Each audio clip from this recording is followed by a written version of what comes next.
Hey friends, இந்த வீடியோவில் Reliance industries share பற்றி பார்க்கலாம். ரிலையன்ஸ் இண்டஸ்ட்ரீஸ் பார்த்திங்கன்னா நிறைய பிஸ்னஸ் இருக்குது. உங்களுக்கு energy, material, retail, digital services, media and entertainment இந்த மாதிரி பிஸ்னஸில் இருக்காங்க. ரிலையன்ஸ் இண்டஸ்ட்ரீஸ் வந்து ஃபார்ச்சூன் 500 கம்பெனியில் ஒன்று, largest private sector corporation in India.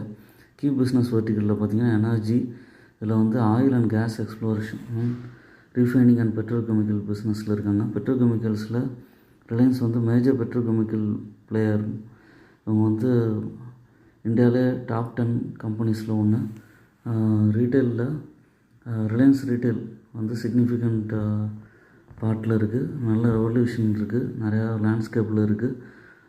Digital சர்வீசஸில் Jio இருக்குது. ஜியோ வந்து ரிலையன்ஸ் டிஜிட்டல் சர்வீஸ் அவங்க வந்து டிஜிட்டல் சர்வீஸில் லீடிங்கில் இருக்காங்க. New energy and new materials இந்த பிஸ்னஸ்லேயும் வந்து க்ரீன் எனர்ஜி சர்வீசஸ்லேயும் ரிலையன்ஸ் இண்டஸ்ட்ரீஸ் இருக்காங்க. ஃபைனலாக பார்த்திங்கன்னா மீடியா அண்ட் என்டர்டெயின்மெண்ட் இந்த பிஸ்னஸ்லேயும் வந்து ரிலையன்ஸ் இருக்காங்க.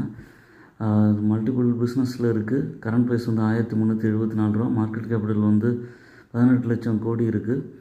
இந்த ப்ரைஸ்லேருந்து நெக்ஸ்ட்டு 1 இயரில் ஃபஸ்ட்டு டார்கெட் வந்து 1500 ரூபா, செகண்ட் டார்கெட் வந்து 1800 ரூபா வரைக்கும் போக வாய்ப்பு இருக்குது. ஓன் அனாலிசிஸ் பண்ணிட்டு பர்ச்சேஸ் பண்ணுங்கள். என்னோடய சேனலை சப்ஸ்கிரைப் பண்ணுங்கள், லைக் பண்ணுங்கள், எல்லா வீடியோஸும் பாருங்கள்.